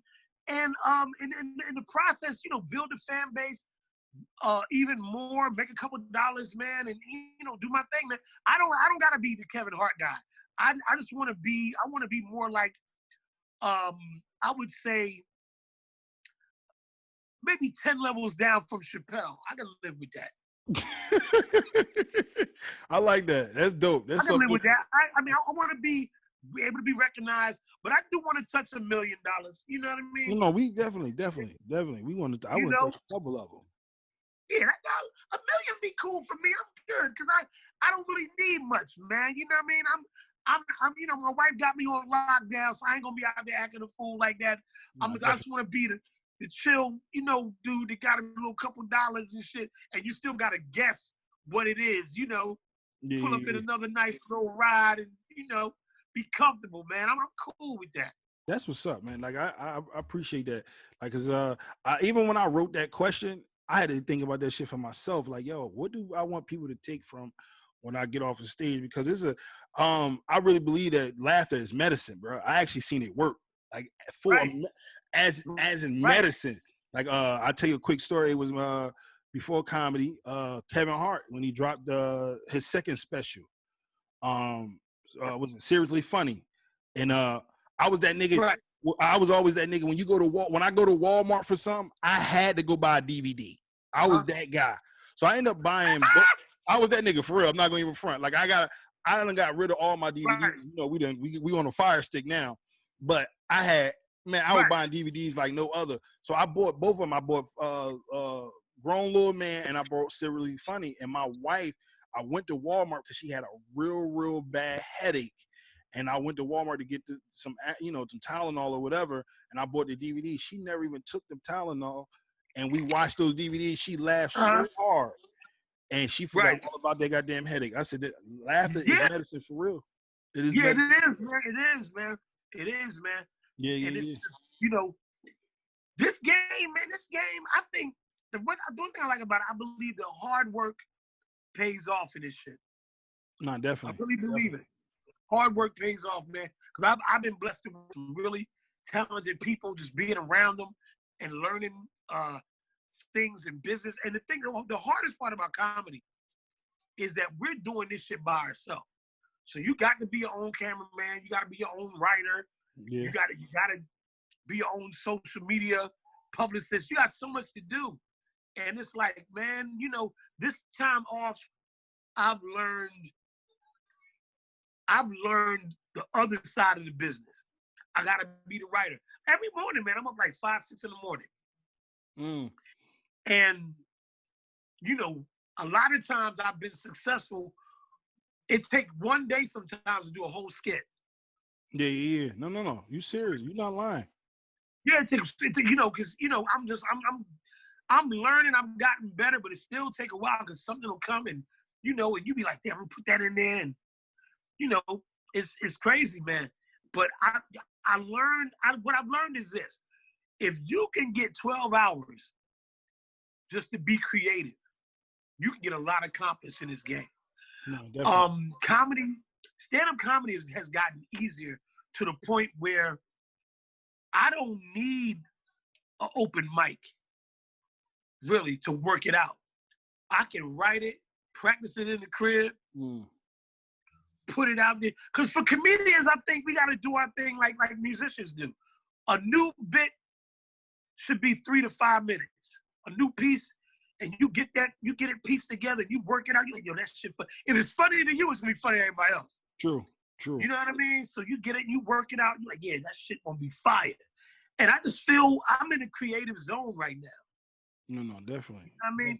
If I ain't had to watch the kids, first of all, the kids might have to take an L, because I might have to just let them niggas starve.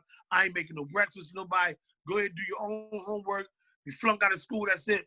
You know, daddy got dreams. So go ahead and do what you got to do. Daddy got dreams. Got dreams. Like, no, nigga, I'm on your side. Like, well, since you've been on Facebook jail, since this pandemic, I've been doing every week. I do like the weekly review about what's going on in my crib with these kids in this school shit.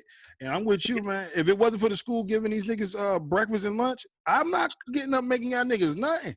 I don't lead it. Nigga, let me tell you, I am like the Jay-Z, Dr. Dre, Quincy Jones of comedy, nigga. If I never have to go outside again other than just to perform, I would be good with that. Nigga, that's why I need $1 million, really. I would leave that job shit alone. Take that job, stick it up your ass. I got $1 million. I'm good. I just want to be creative. I want to do this. No, That's definitely. it. Yo, I felt, what's funny about this whole situation, man.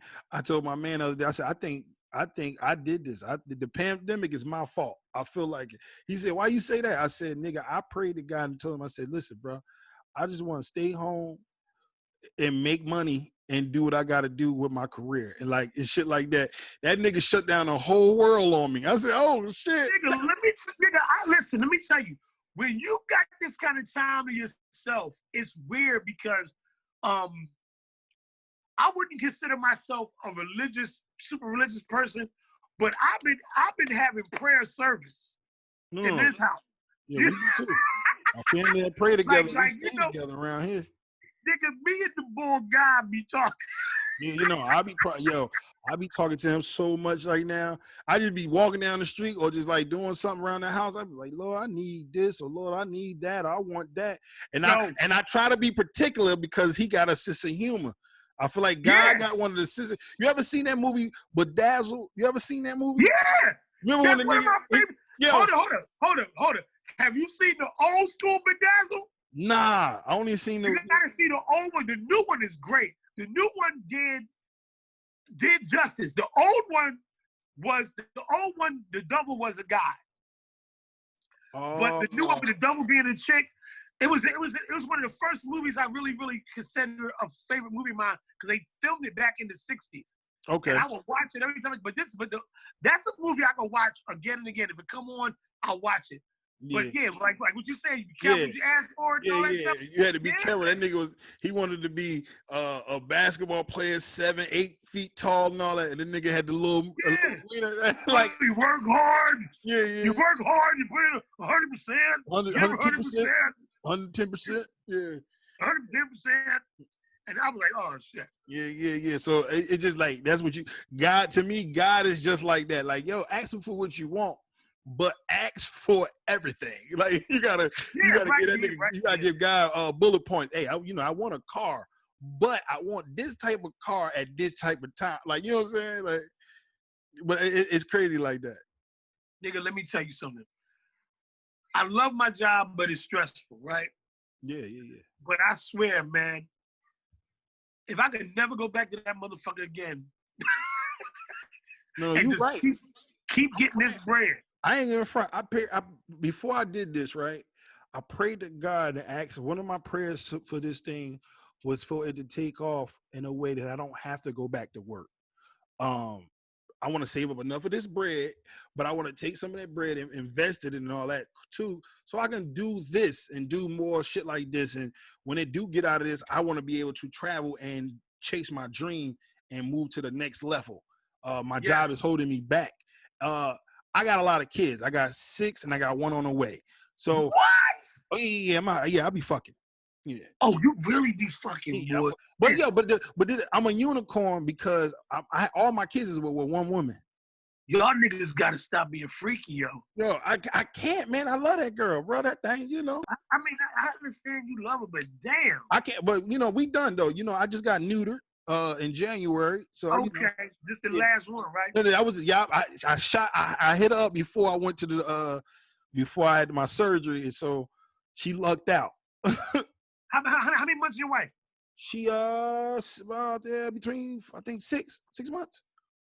Almost 7. It should be almost 7. My baby due in September, so she like 6. Different than a motherfucker. Yeah, and we still young. I'm only young motherfucker. You 32? I'm only 32. You got too many kids, my nigga. Stop that shit. I stopped it. I burnt the whole factory up. Nigga, it's over. We packed up. We done. This is it. Let me give you some advice. I got a lot of kids too, nigga. This is what you gotta do. Get the kids involved in this entertainment business. I don't give a fuck if they a singing group. Get somebody for piano lessons. All that shit. I'm about I'm trying to buy a crib. Once I buy my crib, we're gonna do our own YouTube channel, man. We're gonna get it popping. My kid, I got my oldest daughter, she a hustler. Matter of fact, before we did this, I had to kick her off my computer because she was trying to find out how to get her clothing line and all that type of stuff together. Oh, you got kids? Oh, she a hustler. She trying to hustle. Like my oldest son too. He like, yo, what can I do to get money or whatever, this and that. So my kids is on a different page. They know money, they need money to do it. Because I always tell them, like, I ain't got no money to do it. So, you ain't got no money. So if we had money, we could do it, Dad? Yeah. Yeah, most definitely, nigga. Yeah. You got the money, we definitely could do it, nigga. Yeah. So, yeah. Listen, man. But this what you do. You already got a team. This is what you do. After she dropped this baby, matter of fact, before she dropped the baby, you get her behind that camera filming shit. Oh no, we working. Camera chick. This shit is a family business, nigga. Get it together. I'm about to do like a little show with her too. We about to start a show together too called Young and Married. Nigga, look, I need to know how to do that Zoom shit like you doing. Bro, we gonna work. I'm learning as we go. DM me all the details because I can figure it out. Because I got you. I got you. Just going live shit has changed my life, nigga. No, for real. For real, like my Facebook Live is more important to me than my Instagram Live, but it's coming along, you know. Well, nigga, that's what you do. On Instagram, you just gotta be consistent. No, definitely. As soon as you go on, somebody gonna be in that motherfucker. Trust me. No, I'm with it. But you know, we've been on here for a while.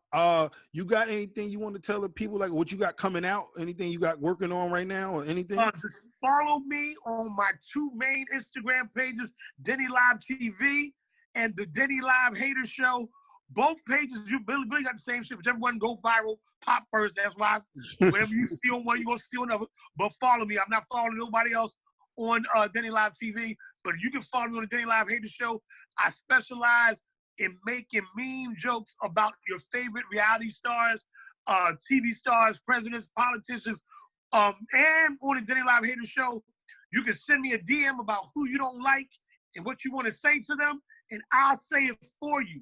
Tawanda, big head bitch, that's why nobody has a job like that bitch. And her kids are ugly too. So yeah, whatever you say, that's what I do. That's why they call it the Denny Live Hater Show. I like that concept. That's a good ass concept. Yeah, man. I'll be in this bitch thinking like a motherfucker. Man, look, man, I appreciate you just joining in with me today, bro. Yes, brother. You know, move farther along in my my journey, man. I really appreciate it. We gonna get up, we gonna work, man, and we gonna do some shit together. This ain't gonna be the last one. So I really appreciate you coming out to be a part of this, man. Thank you so much, bro. Thank you for having me, brother. Peace. All right, man. Love you, man. Love you too, brother. Take it easy. You too. I get off this. Oh, here go leave right there. There you go. Yeah, man. Once again, man, I'm comedian Will Wright, man. That was Denny Live, man. Please make sure you follow him and all that good stuff, man, and keep this show going for me, man. I really appreciate each and every last one of y'all. I see you real soon. I'll talk to you. Thank you and God bless. Until next time, stay blessed.